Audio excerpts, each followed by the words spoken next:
నమస్తే అండి. తెలంగాణ ఆంధ్ర వంటలకి స్వాగతం. మనం ఇప్పుడు ఉప్మా రవ్వ ఉంటుంది కదండి, సన్న రవ్వ, సూజీ రవ్వ అంటారు కదా, దాంతో వడప్పలు చేసుకుందామండి. దీన్ని చెక్కలని కూడా అంటారు కదండి, మేమైతే వడప్పలు అంటాము. చూడండి, ఒక గ్లాస్ పోసుకుంటున్నాం. దీనికి కొలత ఏమి ఉండదండి. పుదీనా వేసుకుంటున్నా అండి. దీంట్లోనే పుదీనా, కల్లెమాకు రెండు కోసి పెట్టుకున్నా అండి, సన్నము రెండు కలిపేస్తున్నా. ఎప్పుడు మనం బియ్యం పిండితో చేస్తాం కదండి, ఇప్పుడు మనం దీంతో చేసుకుందామండి, రవ్వతోటి. కొంచెం జీలకర్ర అండి, కొంచెం వేస్తున్నా అండి.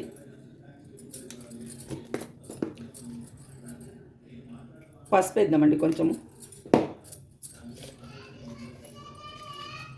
ఉప్పు వేద్దామండి.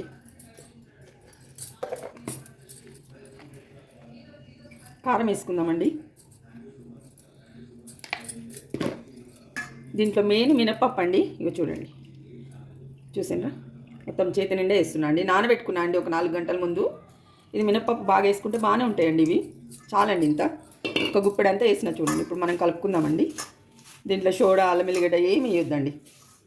వేడి నీళ్ళు కూడా అవసరం లేదండి, ఇవి చల్ల నీళ్ళతోనే చేస్తాము.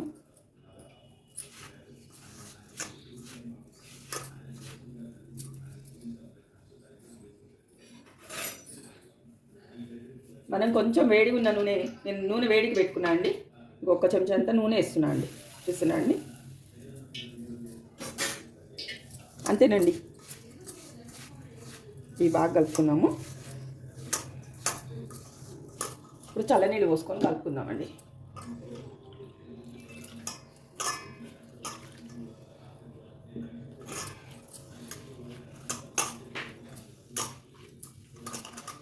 కలిపి మళ్ళీ చూపిస్తా అండి మీకు నేను. చూడండి, మంచిగా విసుక్కున్నా అండి నేను. ఇది ఒక 10 నిమిషాలు మనం నాననిద్దామండి. కొంచెం రవ్వ రవ్వ ఉంటుంది కదా, నానితే జర మనకి మంచిగా వస్తుందండి ఇది ఉండలాగా.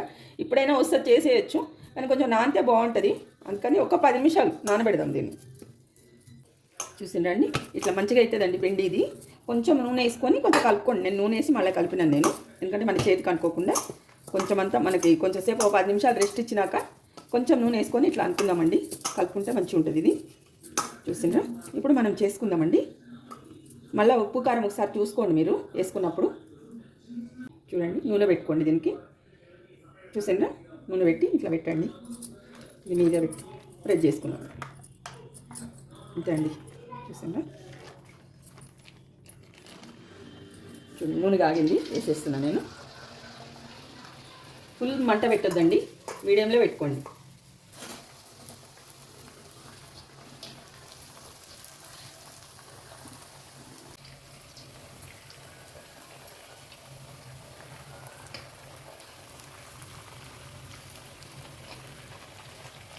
మీరు బియ్య పిండి వడప్పలాగానేనండి, కాకపోతే ఇది రవ్వ అంతే, మన ఉప్మా రవ్వ, ఇది సన్న రవ్వ.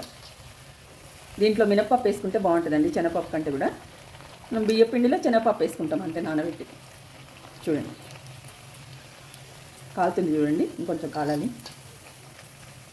ఒకటి కాలింది తీసేద్దాం మనం.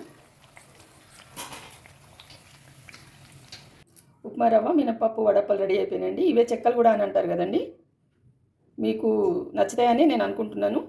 మీరు చిన్న గ్లాస్ పోసుకొని చేసుకొని చూడండి. మీకు నచ్చితే నాకు కామెంట్ పెట్టండి. ఇంతేనండి, ఉంటాను ఇక. నమస్తే.